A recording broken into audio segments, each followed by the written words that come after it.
India Legal presents Courts Roundup.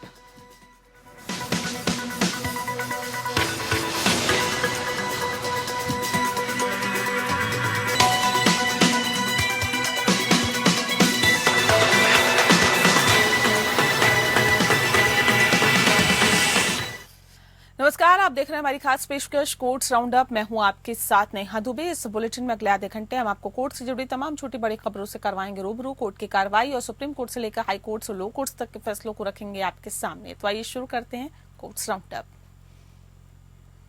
India Legal presents Courts Roundup.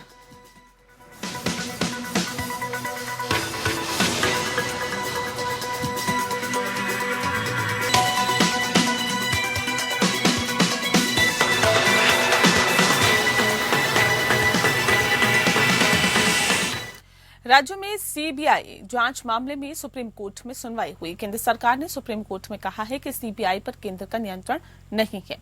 केंद्र सरकार ने मामला दर्ज नहीं किया था, बल्कि सीबीआई ने किया था और सीबीआई भारत सरकार के नियंत्रण में नहीं और साथ ही साथ सीबीआई अपने फैसले खुद लेती है। दरअसल पश्चिम बंगाल सरकार ने सुप्रीम कोर्ट में याचिका दायर कर दावा किया है कि सीबीआई ने कई मामलों में जांच के लिए राज्य सरकार की मंजूरी नहीं ली। पश्चिम बंगाल सरकार ने संविधान के अनुच्छेद 131 के तहत केंद्र के खिलाफ सुप्रीम कोर्ट में मुकदमा दायर किया, जिसमें आरोप लगाया गया है कि राज्य द्वारा सीबीआई को दी गई सामान्य सहमति वापस लेने के बावजूद भी संघीय एजेंसी एफआईआर दर्ज कर राज्य के मामलों की जांच कर रही है। बंगाल में सीबीआई ईडी टीम पर हुए हमले की जांच कर रही है। साथ ही संदेश खाली में यौन शोषण, जमीन अवैध रूप से कब्जाने जैसे आरोप भी जांच सीबीआई द्वारा ही की जा रही है। इसके खिलाफ बंगाल सरकार ने सुप्रीम कोर्ट का रुख किया है।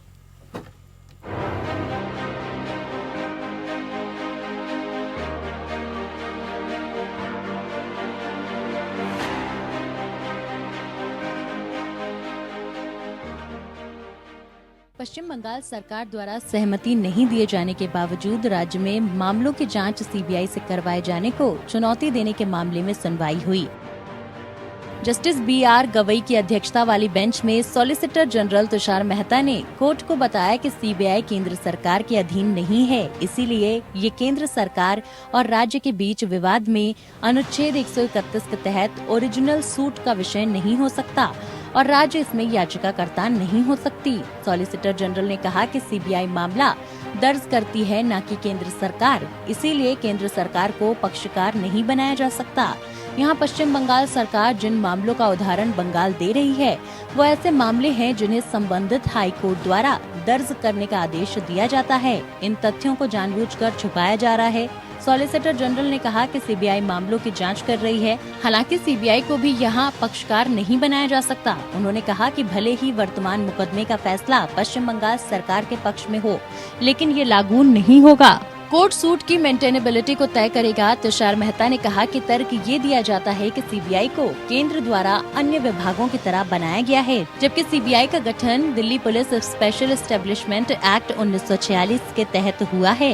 एक्ट के मुताबिक सीवीसी को सीबीआई के कामकाज की निगरानी का काम सौंपा गया है और वहीं सीबीआई के कामकाज की रिपोर्ट देता है। सीबीआई के सुपरविजन का काम भारत सरकार के पास नहीं है।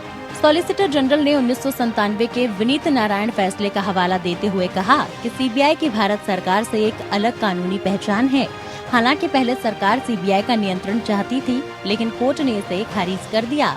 उसके बाद कोर्ट के निर्देशों के तहत संसद ने सीवीसी का कानून बनाया, जिसका उद्देश्य ये है कि सीबीआई को एक कानून द्वारा बनाया गया है और कानून ये कहता है कि अधिसूचना सरकार द्वारा जारी की जाएगी। पश्चिम बंगाल की तरफ से पेश वकील कपिल सिब्बल ने कहा कि सीबीआई एक जांच एजेंसी है, न कि कोई वैधानिक संस्था या अन्य कानूनों से अलग सरकार की जांच शाखा है। पुलिस का उदाहरण देते हुए कहा कि ये कोई वैधानिक संस्था नहीं है, वो कानून के अधीन है। वही कोई जांच एजेंसी ये नहीं कह सकती कि मैं खुद जांच करूंगी, इसलिए राज्य में जांच से पहले राज्य की सहमति जरूरी है। सिब्बल ने कहा कि हम सीबीआई के खिलाफ कोई आदेश की मांग नहीं कर रहे हैं, बल्कि हमारा कहना है कि संघीय ढांचे के तहत कोई राज्य अगर जांच के लिए अपनी सहमति वापस ले ले या नहीं देता तो जांच एजेंसी जांच नहीं कर सकती। वहीं जहां तक इसकी निगरानी की बात है, अन्य सभी मामलों में निगरानी का अधिकार केंद्र सरकार के पास है। मामले की सुनवाई के दौरान जस्टिस मेहता ने पूछा कि क्या स्वतः संज्ञान के मामले दर्ज करना सीबीआई के अधिकार क्षेत्र में नहीं है। सिब्बल ने कहा कि नवंबर 2018 में ही पश्चिम बंगाल सरकार ने सीबीआई जांच की सहमति वापस लेते हुए कहा कि ये घोषणा की थी कि सीबीआई बिना सहमति के जांच नहीं कर सकती। सरकार का कहना था कि यदि कोर्ट को लगता है कि हम ठीक से जांच नहीं कर रहे हैं तो कोर्ट के पास धारा 226 के तहत उपाय मौजूद है। सिब्बल ने कोर्ट से कहा कि आप इसे दरकिनार नहीं कर सकते। वहीं जस्टिस BR गवई ने कहा कि कानून और व्यवस्था राज्य का विषय है। आज मामले की सुनवाई हुई पूरी। फिलहाल सुप्रीम कोर्ट 8 मई को इस मामले पर दोबारा सुनवाई करेगा। Bureau report APN। कलकत्ता उच्च न्यायालय ने पश्चिम बंगाल सरकार को केंद्रीय जांच ब्यूरो के साथ सहयोग करने का आदेश दिया, जो कि तृणमूल कांग्रेस नेता शाहजहां शेख और उनके लोगों द्वारा संदेश विखाली के महिलाओं के बड़े पैमाने पर यौन उत्पीड़न और आदिवासी भूमि पर कब्जा करने के आरोपों की जांच कर रही है। मुख्य न्यायाधीश TS शिवगणम और न्यायमूर्ति हिरणमय भट्टाचार्य की खंडपीठ ने सीबीआई की दलील पर गौर किया कि आदिवासी भूमि पर कब्जा करने के संबंध में प्राप्त 900 से अधिक शिकायतों का सत्यापन करते समय राज्य सरकार केंद्रीय एजेंसी के साथ सहयोग नहीं कर रही है और मुख्य न्यायाधीश शिवगणम ने आदेश दिया पश्चिम बंगाल राज्य को जांच में सीबीआई को पूरा सहयोग देना चाहिए। इस मामले में यह आरोप शामिल है कि शेख ने गांव के निवासियों की जमीनें जबरदस्ती हड़प ली है, जिन्हें इस साल की शुरुआत में टीएमसी ने निलंबित कर दिया था। शेख और उसके सहयोगी पर गांव में यौन उत्पीड़न के भी महिलाओं के साथ आरोप लगे थे।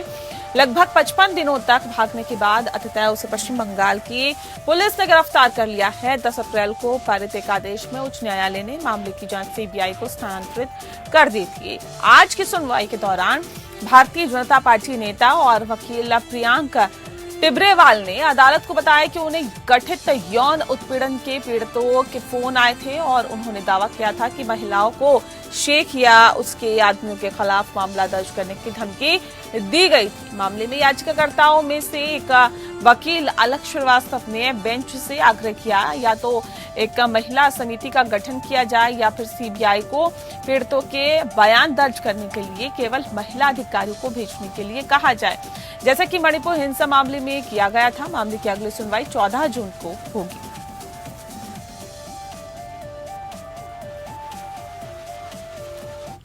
सुप्रीम कोर्ट ने निर्देश दिया कि सुप्रीम कोर्ट बार एसोसिएशन की कार्यकारी समिति में कम से कम 1/3 पद महिलाओं के लिए आरक्षित होने चाहिए। कोर्ट ने कहा कि इस साल के लिए 3 कार्यकारी सदस्य, 2 वरिष्ठ कार्यकारी सदस्य और SCBA की कोषाध्यक्ष महिलाएं होंगी। आरक्षित पदों में SCBA अध्यक्ष का पद शामिल नहीं है। यह आदेश जस्टिस सूर्यकांत और KV विश्वनाथन की खंडपीठ ने पारित किया। इस मामले का और इस तरह का एक मामला पहले भी दिल्ली उच्च न्यायालय के समक्ष था। इस साल 29 फरवरी को SCBA के अध्यक्ष आदिश अग्रवाल ने उच्च न्यायालय को आश्वासन दिया था कि महिला वकीलों के लिए कार्यकारी समिति में कम से कम 2 पद आरक्षित करने के लिए SCBA नियमों में संशोधन पर चर्चा करने के लिए 2 महीने में एक सामान्य निकाय की बैठक बुलाई जाएगी।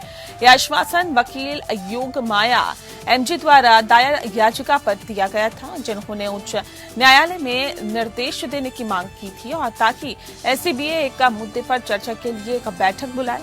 योग माया ने प्रस्तुत किया था कि उन्होंने पहले प्रधान न्यायाधीश DY चंद्रचूड़ को SCBA नियमों में संशोधन का सुझाव देने के लिए लिखा था, ताकि सुनिश्चित किया जा सके कि SCBA की कार्यकारी समिति में महिला वकीलों के लिए कम से कम 2 पद निर्धारित हो। उच्च न्यायालय के समक्ष अपनी याचिका में योग माया ने इस बात पर प्रकाश डाला था कि SCBA में समावेशिता और विविधता सुनिश्चित करने और लैंगिक समानता को बढ़ावा देने के लिए ऐसा संशोधन महत्वपूर्ण था। उस याचिका के अनुसार महिला वकीलों के पर्याप्त प्रतिनिधित्व की अनुपस्थिति एक ऐसे माहौल को कायम रख सकती है जहां पर यौन उत्पीड़न से संबंधित मुद्दों को ठीक से संबोधित नहीं किया जाता है। जवाब में SCBA अध्यक्ष ने उच्च न्यायालय को बताया था कि इस मुद्दे पर चर्चा के लिए आम सभा की बैठक बुलाने के लिए कम से कम 2 महीने के समय की आवश्यकता होगी, क्योंकि SCBA के लगभग 20,000 सदस्यों को नोटिस भेजना होगा। तब उच्च न्यायालय ने SCBA अध्यक्ष के आश्वासन पर ध्यान देने के बाद उस याचिका का निपटारा कर दिया था।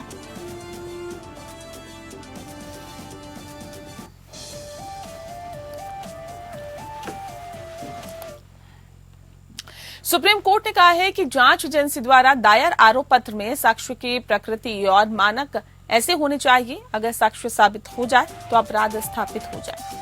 न्यायमूर्ति संजीव खन्ना और SVN भट्टी की पीठ ने आगे बताया कि एक संपूर्ण आरोप पत्र ऐसा होना चाहिए कि मुकदमा आरोपी या अभियोजन पक्ष पर प्रतिकूल प्रभाव डाले बिना आगे बढ़ सके। कोर्ट ने कहा कि आरोप पत्र में स्पष्ट किए जाने वाले साक्ष्य की प्रकृति और मानक से प्रथम दृष्टया ये पता चलना चाहिए कि अगर सामग्री और साक्ष्य साबित हो जाए तो अपराध स्थापित हो जाता है। खंडपीठ ने कहा कि आरोप पत्र में सभी कॉलमों में स्पष्ट और पूर्ण प्रविष्टियां होनी चाहिए ताकि अदालत स्पष्ट रूप से समझ सके कि किस आरोपी ने कौन सा अपराध किया है। कोर्ट ने आगे कहा और ये फैसला सुनाया, संहिता की धारा 161 के तहत बयान और संबंधित दस्तावेजों और गवाहों की सूची के साथ ही संलग्न किया जाना चाहिए। अपराध में अभियुक्तों द्वारा निभाई गई भूमिका का आरोप पत्र में प्रत्येक आरोपी व्यक्ति के लिए अलग से और स्पष्ट रूप से उल्लेख किया जाना चाहिए। दिल्ली में विवादित संपत्ति पर कई पक्षों द्वारा दायर मामलों से उत्पन्न वकीलों का निपटारा करते समय ये टिप्पणियां आई है। उत्तर प्रदेश में दर्ज की गई आपराधिक शिकायतों में धोखाधड़ी, विश्वासघात और आपराधिक साजिश के आरोप शामिल थे। इलाहाबाद उच्च न्यायालय ने मामले में FIR और मजिस्ट्रेट समन को रद्द करने से इनकार कर दिया। शीर्ष अदालत ने अंततः मृत व्यक्ति के बेटों द्वारा दायर अपील को अनुमति दे दी है, जिनकी संपत्ति पर लड़ाई चल रही थी। अन्य अभियुक्तों को गिरफ्तारी और पूर्व जमानत के लिए आवेदन करने की स्वतंत्रता दी गई। साथ ही उनके खिलाफ जारी समन आदेश को भी नए निर्णय के लिए मजिस्ट्रेट के पास भेज दिया गया।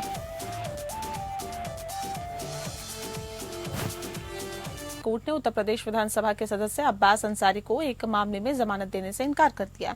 मामले में आरोप लगाया गया कि उनकी पत्नी जेल में उनके बेरोक टोक करने वाले मिलने जाती थी और वह गवाहों सहित विभिन्न लोगों और अधिकारियों को धमकी देने के लिए अपने मोबाइल फोन का इस्तेमाल करते थे और जो आवेदक के अभियोजन से जुड़े हैं। जस्टिस जसप्रीत सिंह की पीठ ने कहा कि अंसारी की प्रोफाइल, पृष्ठभूमि और पारिवारिक पृष्ठभूमि को देखते हुए उनके खिलाफ आरोप पूरी तरह से तथ्यहीन नहीं हो सकता।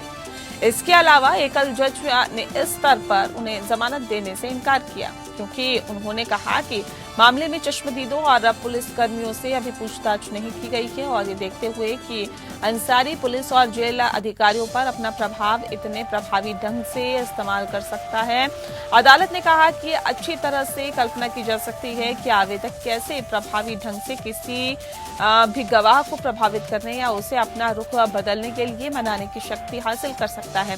जब ट्रायल शुरू करने के लिए सबूत अभी तक पूरे नहीं हैं, इस बात पर जोर देते हुए अंसारी विधानसभा के सदस्य हैं, जिम्मेदार पद पर और जनप्रतिनिधि है। अदालत ने कहा कि उनका आचरण समाज के अन्य सामान्य व्यक्तियों की तुलना में उच्च मानक का होना चाहिए। कोर्ट ने आगे कहा कि जांच के दौरान सामने आए CCTV फुटेज और गवाहों के बयानों से प्रथम दृष्टया अंसारी की संलिप्तता का पता चलता है।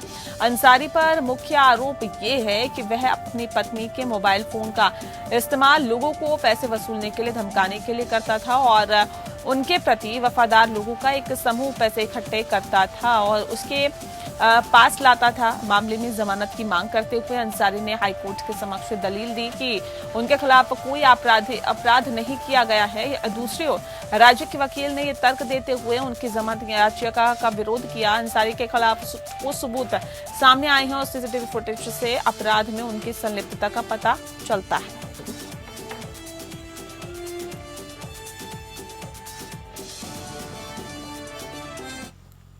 दिल्ली हाईकोर्ट ने दिल्ली सरकार द्वारा जारी उस सर्कुलर पर रोक लगा दी है जिसमें कहा गया है कि राष्ट्रीय राजधानी में कोई भी मान्यता प्राप्त निजी गैर सहायता प्राप्त स्कूल जैसे सरकारी एजेंसियों द्वारा भूमि आवंटित की गई है शिक्षा निदेशक की पूर्वानुमति के बिना आगामी 2024 से 25 शैक्षणिक सत्र के लिए फीस नहीं बढ़ाएगा। जस्टिस C हरिशंकर ने 27 मार्च को जारी उस सर्कुलर पर रोक लगा दी जिसमें सभी निजी मान्यता प्राप्त गैर सहायता प्राप्त स्कूलों को शिक्षा निदेशक की पूर्वानुमति के बिना फीस बढ़ाने से रोक दिया गया था। शिक्षा विभाग ने सभी निजी गैर सहायता प्राप्त स्कूलों के प्रमुखों और प्रबंधकों से 1 से 15 अप्रैल के बीच अपनी आधिकारिक वेबसाइट पर फीस वृद्धि के प्रस्ताव प्रस्तुत करने को कहा। न्यायालय ने ये अंतरिम आदेश एक्शन कमेटी गैर सहायता प्राप्त मान्यता प्राप्त निजी स्कूलों द्वारा विवादित सर्कुलर के खिलाफ दायर याचिका पर विचार करते हुए पारित किया है। याचिका में नोटिस जारी करते हुए न्यायालय ने पाया कि विभिन्न निर्णयों में माना गया है कि निजी गैर सहायता प्राप्त स्कूलों को अपनी फीस बढ़ाने से पहले पूर्व अनुमोदन लेने की आवश्यकता नहीं है, जब तक कि वे कैपिटेशन फीस वसूल कर मुनाफाखोरी या शिक्षा का व्यवसायीकरण नहीं करते हैं। और ये कि शिक्षा के व्यवसायीकरण और लाभ कमाने के बीच अंतर है। इसने कहा कि शिक्षा विभाग को एक्शन कमेटी गैर सहायता प्राप्त मान्यता प्राप्त निजी स्कूलों बनाम शिक्षा विभाग में दिल्ली हाईकोर्ट के फैसले का सम्मान करना चाहिए, जिसमें ये माना गया कि निजी गैर सहायता प्राप्त स्कूलों को फीस बढ़ाने से पहले शिक्षा विभाग से पूर्व अनुमोदन लेने की कोई आवश्यकता नहीं है। मामले की सुनवाई अब 31 जुलाई को होगी।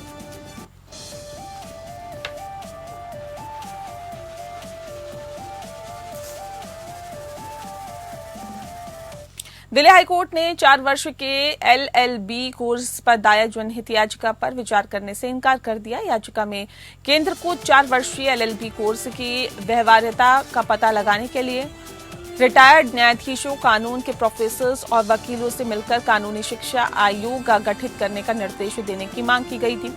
एक्टिंग चीफ जस्टिस मनमोहन और जस्टिस मनमीत PS अरोड़ा की खंडपीठ ने टिप्पणी की कि कोर्स डिजाइन करना न्यायालय का क्षेत्राधिकार नहीं है और अधिकारी इस मुद्दे पर निर्णय लेंगे। एक्टिंग चीफ जस्टिस की टिप्पणी की, हमने 12वीं के बाद 6 साल की शिक्षा प्रणाली में अध्ययन किया और आप हमसे इससे बदलने के लिए कह रहे हैं। ये हमारा क्षेत्राधिकार नहीं है, हम कोर्स नहीं बनाते हैं। और न जनहित याचिका भाजपा नेता और वकील अश्विनी कुमार उपाध्याय ने दायर की थी। उन्होंने कहा कि पहले 12वीं कक्षा के बाद 3 साल का LLB कोर्स होता था और दिवंगत राम जेठमलानी और फली नरीमन ने 17 और 21 साल की उम्र में वकालत शुरू की थी। इस पर पीठ ने कहा कि मैं आपको बता दूं कि उनकी शिक्षा कभी खत्म नहीं हुई। उस उम्र में भी उन्होंने कितना कुछ पढ़ा, वे लगातार पढ़ते रहते थे और खुद को अपडेट करते रहते थे। ऐसा कोई नहीं करता। खंडपीठ ने कहा कि अधिकारी लगातार लॉ कोर्स की समीक्षा कर रहे हैं। उनकी अदालतें उनके क्षेत्राधिकार में नहीं जा सकती। उपाध्याय ने एक बार काउंसिल ऑफ इंडिया को राष्ट्रीय शिक्षा नीति 2020 के साथ 5 वर्षीय LLB कोर्स की जांच करने के लिए रिटायर्ड जजों और न्यायविदों की विशेषज्ञ समिति गठित करने की निर्देश मांग की है। साथ ही याचिका में कहा गया है कि राष्ट्रीय शिक्षा नीति 4 वर्षीय ग्रेजुएशन कोर्स को बढ़ावा देती है, लेकिन BCI ने न तो 5 वर्षीय LLB कोर्स की समीक्षा की और न ही आज तक का 4 वर्षीय कानून पाठ्यक्रम शुरू किया। याचिका में कहा गया कि एक छात्र 12वीं कक्षा में विज्ञान का चयन करने में पूरी तरह से ठीक हो सकता है।